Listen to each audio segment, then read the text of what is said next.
past races in Florida were over, think again. There are some bombshell updates in these races, but it's actually a scandal in Florida's Senate race that is capturing everyone's attention. In Florida, as of Thursday afternoon, Ron DeSantis' lead over Democrat Andrew Gillum has narrowed to only 0.47%, which is within the 0.5% margin necessary to trigger a recount. And yes, Gillum did concede to DeSantis on election night, but concession speeches are not legally binding. They're simply a courtesy to your opponent. And Gillum doesn't seem to have any intention to waive the right to a recount. But our attention is on the Florida Senate race, where a possible scandal has erupted. As of Thursday afternoon, Governor Rick Scott's lead over Democratic Senator Bill Nelson has narrowed to only 0.22%, which automatically places that race in hand recount territory. But all eyes today are on deep blue Broward County in Florida, where 695,000 votes have already narrowed the gap in recount territory, and votes are still coming in. But there's a major issue in that county, and Democratic attorneys are now pouring in. There is a more than 25,000 vote discrepancy where there is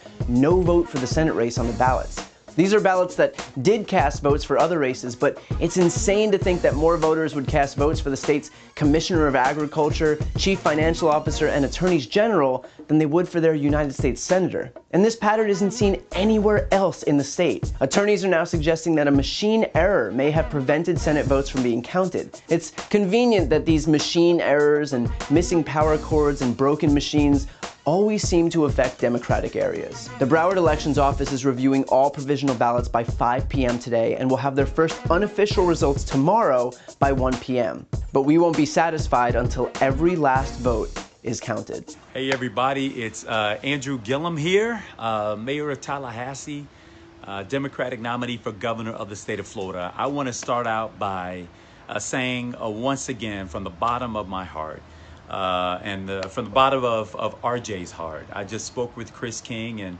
and Kristen King. We're all so deeply appreciative of all of your support.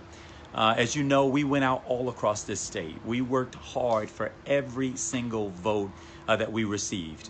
We're looking that every single vote be counted. Whether it's an absentee vote, whether you voted on election day, whether it is a provisional ballot, we want every vote counted. We didn't go across this state talking to folks in red county and blue counties and purple counties not to have them have their say. And so I want you to know that in spite of the fact that we're a little bit down in the numbers, we're hopeful that every single vote will be counted in this race. And that way that all of us can walk away feeling extremely confident about what each and every one of us did to go out here and to have our say in this election. This election has never been about me. You heard me all along the trail talk about the fact that this is about us, that power sees nothing without a demand, that we've got to be willing to show up every single day and demand our seat at the table, where we're sitting at the table. And now it's important that we ensure that every vote be counted in this process. I'm so thankful again for everything that you've done to help us out along this way.